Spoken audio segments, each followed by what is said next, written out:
So this week we're reviewing books, and I just picked one because I am never succinct with what I have to say.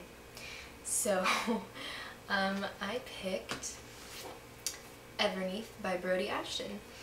I picked this one because it was one that really surprised me. Like, the concept sounded cool, but I could see how it would easily become kind of bland and, like, average, but it was actually quite spectacular in reality, so I thought that I would recommend it to you all and give you a little review, summary, and stuff, and things. Here we go. Last spring, Nikki Beckett vanished, sucked into an underworld known as the Everneath, where immortals feed on the emotions of despairing humans. Now she's returned to her old life, her family, her friends, before being banished back to the underworld, this time forever. She has 6 months before the Everneath comes to claim her, 6 months for goodbyes she can't find the words for, 6 months to find redemption, if it exists. Nikki longs to spend these months reconnecting with her boyfriend, Jack, the one person she loves more than anything. But there's a problem.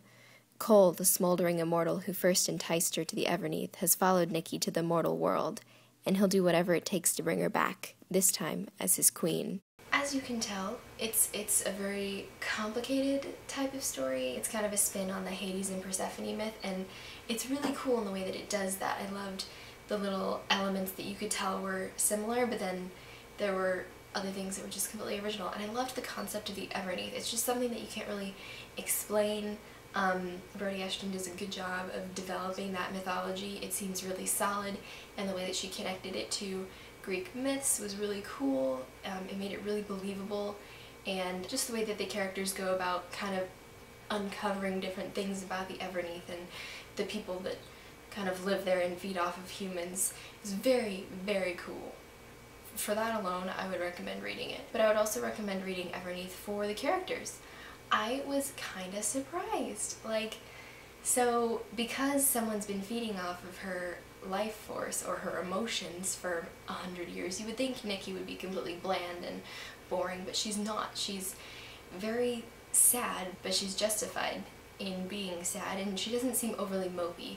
She has a purpose. She's really determined to make things right with the people that she loves, but at the same time she's trying not to get too connected with them because she knows that she's gonna have to leave them in another 6 months, and she was a really strong character, and I liked it. She wasn't like super feisty or like kick butt, but it was kind of refreshing to have a character that's just normal but still subtly really strong. Another notable character is Cole. He's the guy that was feeding off of Nikki in the Everneath, and he pursues her and is just this really evil guy, but at the same time he's a really complex and interesting character. Like, I could not get enough of him. I thought he was very interesting.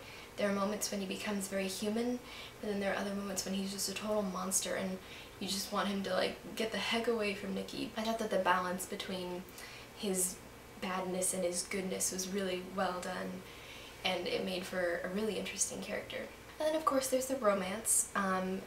It doesn't take the direction that you would think it would. After a point you're like, okay, this is where it's gonna go, but you initially think something else.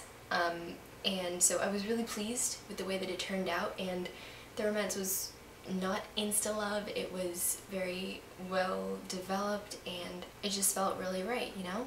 So if you're looking for something that's like really interesting in a lot of different ways, I would really recommend Everneath. I was really blown away by it, and I just really enjoyed it. I thought it was good. Everneath comes out in January, and I would highly recommend that you read it when it comes out. So that's it for me. I will see you guys next Wednesday.